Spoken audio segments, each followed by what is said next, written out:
Do you spend too much effort on handling content in your project? Stop solving boring tasks and get back to code. Let's thank our sponsor, Content.ai. They are the modular content platform that enables marketers and developers to plan, create, and deliver experiences that look and feel great on any channel, not just websites. But if a website is your main channel, you can leverage the CDN-backed content delivery with .NET Core SDKs, .NET Model Generator, and a Fluent API, which makes it easier to filter and order content. What makes Content.ai truly unique is the ease of doing business with them. Hubs in New York, London, Amsterdam, Brno, and Sydney, Content.ai's globally distributed team ensures the success of leading companies like Zurich Insurance, Angolia, and Oxford University. See more at Content.ai, that's content with a K, .ai/developers. That's content.ai/developers.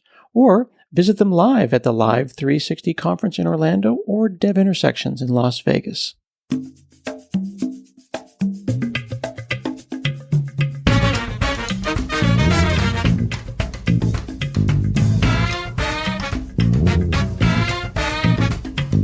Hi, I'm Scott Hanselman. This is another episode of Hansel Minutes. Today I'm chatting with Jon Silvera. He's the managing director of FUZE Technologies and the FUZE Center, which is a local center of excellence for digital learning, as well as the thing that I'm most excited about, which is FUZE on Nintendo Switch. How are you, sir? Very well, thank you, and thank you for having me. Yeah. So I discovered FUZE4 on the Nintendo Switch, which I have called, and this is my term, not yours, Visual Studio for the Nintendo Switch, which I just thought is the most amazing idea that I'm actually coding Switch games because I didn't even know how to get started. But it seems like you have a bigger plan than just having a popular Switch application. I think our main goal is actually quite simple and succinct in what we're trying to achieve, which is just making learning to code as easy and as accessible as possible. There is a bit of a trick to that we use, for want of a better cliche, the gamification of coding. So we often, we use games programming mechanics to teach coding. There is a danger with that because we are very much education facing. When we're dealing with schools, actually, we have to be careful about saying, it's about learning to code video games, because shockingly, games are still frowned upon. Playing games can be seen as a waste of time. And so we kind of play it down a little bit, apart from obviously what we do with Nintendo Switch, which is just full on. You're learning to code games on a gaming console. Yeah, that makes a lot of sense. I mean, it really depends on the audience, right? So if I were a teacher or a school administrator, or if the folks listening to the show are those people, you'll be like, we have a platform and a community to learn about coding and projects. But if we were talking to Switch enthusiasts, we would like, hey, buckle up. You can make games on your Switch for your Switch. And it's a totally different pitch. Exactly. And it's funny. I mean, part of our computing curriculum in the UK is when you go into secondary school. So that's about age 12, 13. So just before you're starting to pick your subjects that you're going to be going for your GCSEs and qualifications in, they generally start looking at things like Python. And one of the topics will be something along the lines of learning to sort data tables in Python. To a lot of kids around that age, that's not particularly exciting. So when we go in, actually what we do is we might write a quiz game or a little Pokemon style trading game where you're using structures and data and you're sorting through that data and doing all kinds of things. And at the end of the project, you've learned to sort data tables. But actually the difference is you've really learned to sort data tables because it's being exciting and fun and so on. So that's kind of our approach across the board, but it takes a little while to convince the schools that, this is a great way forward. And so it's, slowly. But we do then have our other sort of aside, which is the games development platform for the Nintendo Switch. But actually that was originally developed on Windows. And we had our own computer that we built based on a Raspberry Pi. We had a special version of BASIC, again, FUZE BASIC made for that purpose. Yeah, that became technically a real problem for us to carry around 30 computers and monitors and screens and all this stuff to schools. And actually, the original idea behind FUZE came from back in 2012 when my children were playing on various different consoles and I got an old computer out of the attic and set it up, an old BBC Micro, and they were fascinated by it. I'm really engaged. It was really odd. I was really taken back by that, the level of interest in a text-based game. We used to have Granny's Tea Shop or something. And then my son, who at the time was about 14 or 15, wanted to learn how to write a text adventure. And, again, really, really keen. So being a bit of the sort of entrepreneurial type, I saw that as, surely there's something in this. If we could recreate a computer that was similar to what we had back in the 1980s and late 70s, that made coding that accessible, maybe that would be something we could make a business out of. And that's actually where it started. And so we had our own hardware, and that went on for quite a few years. But unfortunately, the Raspberry Pi would change its specifications, even the layouts of holes and screw sizes and all kinds of things, let alone, more complex spec. But every time it happened, it meant all our stock was in trouble. And in the end, it became too much, and we decided that we would just focus on doing our workshops in schools. But then in 2017, decided to go to Nintendo, because that was just after the Switch was announced and it was just about coming out. And you could see that device, or at least I believe that device, was the nearest thing to a Commodore 64 or a ZX Spectrum that we had in the olden days. It was mine. It's my computer, and you've got it in your hand. It's completely, you're isolated with it. And actually it brings back all the phrases, bedroom coding and all this sort of stuff. But now you can take it on a train or in the back of the car. And could we make that accessible in the same way? And we that's what we went to Nintendo with. It was that idea, that sort of a demonstration of that. And they loved it. Absolutely loved it. The UK division were really enthusiastic, and so they pushed it to Germany. And then the German side, where the technical guys are, the senior technical guys there, they loved it. And then they translated all the proposal to Japanese, and it went to Japan, and they loved it. And so we were then signed up as an official Nintendo developer. Then that question that you mentioned earlier about did we code it in-house, there's a very interesting story to that I would be very happy to share if you would like to hear that. Yeah, I'd like to understand about how it got developed, but I want to pause a little bit and just parse some of the things that you said, because there's a lot worth exploring here. So first, when the Switch came out, we all saw the original videos with the click as the two controllers pop on the side, and I think we all thought it was great. I don't think anyone, even Nintendo, thought it would be as big as it turned out to be. I mean, it is a wildly successful console, as big as anything that happened with like PlayStation and early consoles. So you must have known you were taking a chance on a complete, other than on Nintendo, a totally trusted company, a completely new console. You could have tried to get this on Xbox. You could have tried to get this on PlayStation, but you went with this little handheld, brand new handheld. It's tricky. I'm a fan of games. I like games.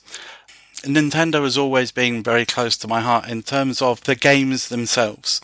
I do think that Nintendo is the most unique game inventor that we've seen, but it's also the target audience of those games. They do appeal to young people. I mean, I know that all games appeal to young people. Violent, horrible games appeal to young people. That doesn't make them great games for young kids. Nintendo's games are made for children, and so it works across all the levels. Parents will invest in Nintendo because they know it's a safe platform for their kids. Kids love silly games, and beautifully visual games. So I think that's part of the reason, is it's just more suited to the younger audience, which is where we want to focus. We know, as I think probably your entire audience knows, that very young people can learn to code. 8 years old is not, we teach occasionally as young as 5 years old. Now that's a little bit rare, but we do. But certainly 6 and 7, teaching them text-based coding, it's fine. And then when we get to 8 and 9, well, actually, by that point, we're teaching pretty advanced stuff. We're onto arrays and structures and all kinds of stuff by age 8 and 9. Even vectors in 3D world space. It's ludicrous. But of course they're going to pick it up because they're just sponges, open and enjoying and loving the gaming side. That was the Nintendo sort of focus, was it is a gaming platform. It's aimed at young people. It's more accessible than the other consoles. And I think there's a lot to be said for that solo experience. It's yours. It's just you and the handheld device. I don't know. I think you just get closer to it, more absorbed and so on. Yeah, I mean, we were really taken by it. Yeah, I've been doing a lot of shows lately on my kind of love affair with the Commodore 64, which is really popular in the U.S. Everyone had that 6502 based machine that was theirs, and there's no internet. There's you and a book alone. You're in airplane mode because it's the 80s. Totally. And, the same thing applies. This is a single tasking machine. You're not on the internet. You're doing your thing and you're alone with your computer. I think it's also worth pointing out that Nintendo was very prescient in their early use of USB-C, and they are unlocking pieces of the Nintendo Switch hardware, which hasn't changed other than the OLED improvement. We've recently seen Bluetooth audio just got lit up. So we all got an upgrade. I think it would be hard to code on a Nintendo Switch using the touchscreen, but you support external keyboards, which I found to be extraordinary. Yes, I struggle a little bit. Well, I don't not struggle with. I literally only ever code on the Nintendo Switch using the touchscreen keyboard. Wow. And I know I'm not the only one. Obviously, when we teach, we actually do teach with keyboards. We have a separate keyboard because it's just obvious. It works far better. But actually, so I'm very comfortable coding with two fingers with the keyboard and with the touchscreen keyboard. And I code programs maybe 2,000-3,000 lines. It's very comfortable. But the keyboard, it was just an obvious accessory that it to have that. And also the fact that you can use that then with the dock. You put the Switch into the dock, you've got a full screen, and you've got your keyboard in front, and hello, I'm back to my Commodore 64 again. That's brilliant. The dock, and having, of course, USB-A on the dock, gives you that bridge, and then any old keyboard that you have around available works just fine. Surely, though, with these kind of walled gardens, whether they be the Xbox App Store, the PlayStation App Store, or the Nintendo App Store, there's always some unknown, faceless person who could at any point just go, no, we can't have you have access to the keyboard, and you're not allowed in the store. Did you have any concerns that they wouldn't like this? Well, it was certainly part of our initial presentation. So when we went to them, it was all about having a keyboard there in front of the device. So right from the outset, this is what we were presenting, and it was never questioned. I don't think the keyboard ever looked to be a problem. There were problems with other things. For example, audio, actually microphones and audio, that we could do some clever things using audio out and audio in that would give us ways of saving and loading applications a bit like an old cassette deck would. And actually, that was taken to a certain point and then decided, no, it wouldn't be the best thing to do. And I think, there are areas of that I completely agree with, that it could be, someone could damage their device by plugging something in, that they weren't supposed to. But it could be achieved anyway. But it was a shame. And I'd still like to explore. We have got a few users that have written or created using little mini Arduinos. They've created USB keyboard emulators, and so you can have an external influence generating key presses that FUZE picks up. So I've got some kids local to us here that have written a Scalextrics, Scalextrics, the car racing. They have a timer, a lap timer. So every time the car goes around, they have a sensor in. They've embedded a sensor into their Scalextrics kit. When the car goes past it, it registers, presses a key, and that's picked up, and you get a timer on screen. And so some people are very creative with what they will do. But no, there are a few restrictions. But actually, a lot of the fact that it's a closed system also helps in some ways. At least you know where you are, and you can work within that framework. Some stores have a problem with stores within stores. I've seen different retro stores who struggle with that. Do they consider you a store within a store? Because you can download content, but it's not for money. Well, that's the point. There's no financial transaction from within the application. And that would raise the complexity of the whole platform massively. There's a phenomenal amount of game asset content out there. And you also have to an extent, you have to moderate it. There's some very dangerous things that could then suddenly start appearing on YouTube, if it was open in that way. So that is restricted. Wanted to do, but we've not got to the point where we've realized it, is to have additional content that would be sold as DLC packs on the eShop. And so that's something that we would pursue if it becomes right at the time. We have some that could be done with, but those kind of things would be great. Like, I'd love to download, like, even Nintendo licensed, Little Mario people or whatever, like whatever you can come up with. I do think that'd be fun. Absolutely. I think Nintendo were working on Game Builder Garage and things like that as well for a long time, so that I don't think we would have got that through.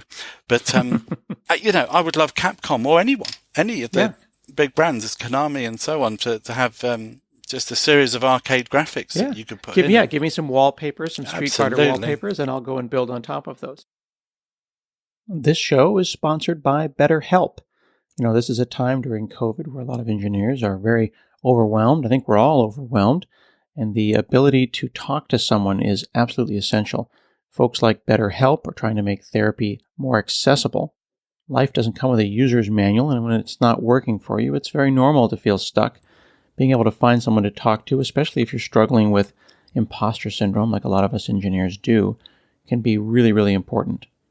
As the world's largest therapy service, BetterHelp has matched 3 million people with professionally licensed and vetted therapists available 100% online. Plus, it's affordable.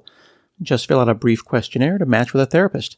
If things aren't clicking, you can easily switch to a new therapist anytime. It couldn't be simpler. No waiting rooms, no traffic, no endless searching for the right therapist. Learn more and save 10% off your first month at betterhelp.com/Hanselminutes. That's better, HELP, help.com/Hanselminutes. One of the things that I think is fun, if you go over to fuse.co.uk and you click on Nintendo Switch, is you go down and look at the reviews.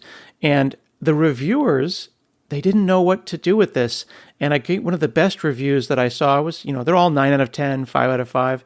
But one particular review stood out that said, Fuse is a labor of love, and you will get out whatever you're willing to put in. They appeared, in my opinion, a lot of these reviewers to be overwhelmed by what have I done? I see a keyboard, I see a bunch of text code, I see a huge amount of content, a huge community, but I wasn't clear that the reviewers were willing to go and spend a couple of months learning. Yeah, actually, the first wave of reviews were surprising. It's difficult. I've been in the software publishing game for a long time, and I've published other gaming programs in the past, but many other products.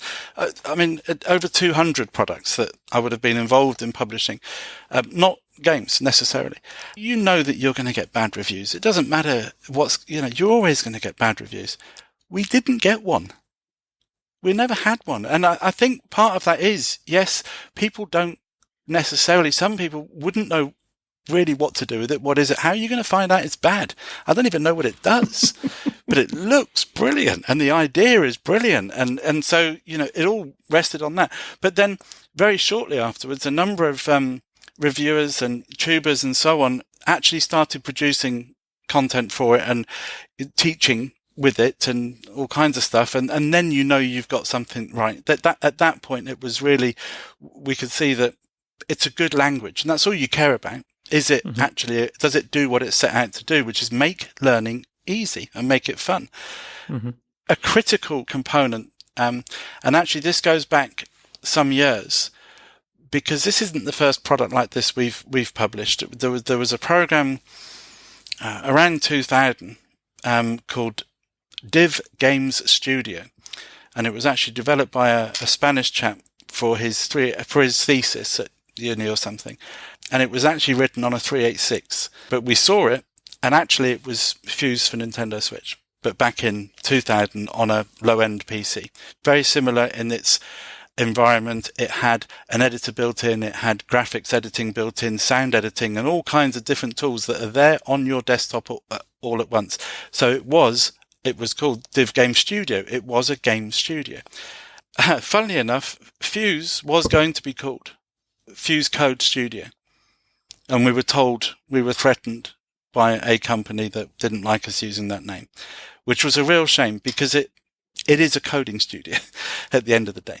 But that was the point about having everything there accessible under one roof, so you didn't have to look far afield. And that, again, though, is also very valuable in the Nintendo on the Switch because of that closed platform. You can't go and get a graphics editor and use it, whereas obviously with Windows or anything else you can. So it's a hidden benefit, but it's very obvious, really. The more you put in there that allow people to create, the more assets you put in. We had to put a lot of gaming assets in. On Windows, you could get away with putting hardly anything because it's what you're one click away from a Space Invader or from a Pac-Man or from a Mario or whatever it might be. On the Switch, you cannot access anything. So we've got hundreds of thousands of assets in there to help, and so you can make your own. But it was received very well. Yeah, and it really is an IDE. It's an integrated development environment. It is a coding studio. For folks who, of course, are listening to this on a podcast, they can't see it. I lovingly call it, again, Visual Studio for the Switch, because you open it up and you go, wow, this looks familiar. I know this. And this is not a toy. It's fun. It's for kids, but you've got 3D. You've got, powerful 3D engine. You've got ambient lighting. So you can go and make a little, you could make Pitfall and have a little person run across or you could do a full 3D game. And if I understand correctly, there's the FUZE application, FUZE4, that you buy, but there's also a free FUZE player. Not free. Well, again, it's all comes. There is an ethos here that is about getting people interested. And actually, again, so games are a great way of doing that, but also creating an environment where you're encouraged to succeed and you're encouraged to show off. So first of all, the community that we have, the FUZE Arena community, is very, very supportive. We go to a lot of effort to make sure it stays at a safe, friendly level. We don't talk about politics or anything. It's just not allowed in there. This is just about learning to code. And so, a 13-year-old can go in there and ask some questions and anyone can answer, but they won't just answer, they'll be supportive in their response. But so then the next step was, well, let's make the FUZE showcase. So let's have a place that people who create not necessarily fantastic projects, but actually projects that, there's a set of twins that stand out. I think there were 8 or 9 when they started, and they wrote some really nice little games. They're not going to set the world alight, of course, but this is an achievement by a couple of kids. Yeah, they deserve a showcase. They deserve to be showcased. So actually, that's what the showcase gallery is. So sometimes you might look at some of the games and think, oh, that's a bit poor. No, it's not. That's the result of a 10-year-old person spending months trying to do this. So the showcase gallery, then that fit into the FUZE platform, so you can go to the showcase. But then we thought, well, actually, you know what? Some of these games are really good, and they really are worth seeing. And maybe, we weren't looking to make money out of that. The whole point was then that we would create this player, the FUZE player, so you can get that on the eShop and access a rotating number of games or projects that have been written by the community. Unfortunately, because it had no element of pay to play, if that's right, then it couldn't be given away for free. Oh, interesting. Okay. So that's why it's $1. Exactly. It's $1 because it's the lowest possible price that we're allowed. In the UK, it's 89 pence. In the States, it's $1. But it's done very well. It's generated some money, which is, always very useful for companies like us who don't make lots of money. So the player then, you spend your dollar, and you see these games, you've got them for free. There's about 20 that come with it. And then there's, like I say, it's just constantly rotating and you can save them. So you can have up to 50 or 60 games very quickly.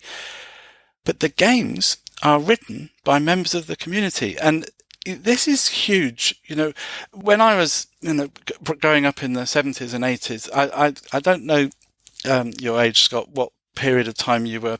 I think we are contemporaries, sir. Okay. So there was a time when, lots of the computer home computers had associated magazines, and those magazines would have these listings in, and you would type in those listings, and we'd all learn to code. I would and actually so pay the children on the street in candy so that they would come and read it to me. And at the end of the compute magazine, there was a checksum. So you'd go A0, FD, and I'd give them a Skittle. And then we would sit there all weekend long and we would write our programs. Yeah. Well, I got a game of mine published in one of those magazines. And it was You can find them, by the way. Your magazine is probably on archive.org. It is. It's there. It was actually, I don't really want to say it because it is so poor. It was actually ZX Computing, and there's a game called Platform Jack for Mineheads Jumping Jon Silvera. It's awful, but I remember to this day, and that has stayed with me for this day. I published at 15 or 16 years old. That was, and that's the thing. Kids are writing these games now that are being played on Nintendo Switches in 50 different countries. Oh yeah. I would, if I were 15, I would put that on my LinkedIn immediately. Exactly. It's a huge achievement. But the difference that moment makes in a young person's life, forget the coding. Forget that. That's just completely irrelevant. This is, I've achieved something. The confidence, the difference that makes to a young person that I can do something.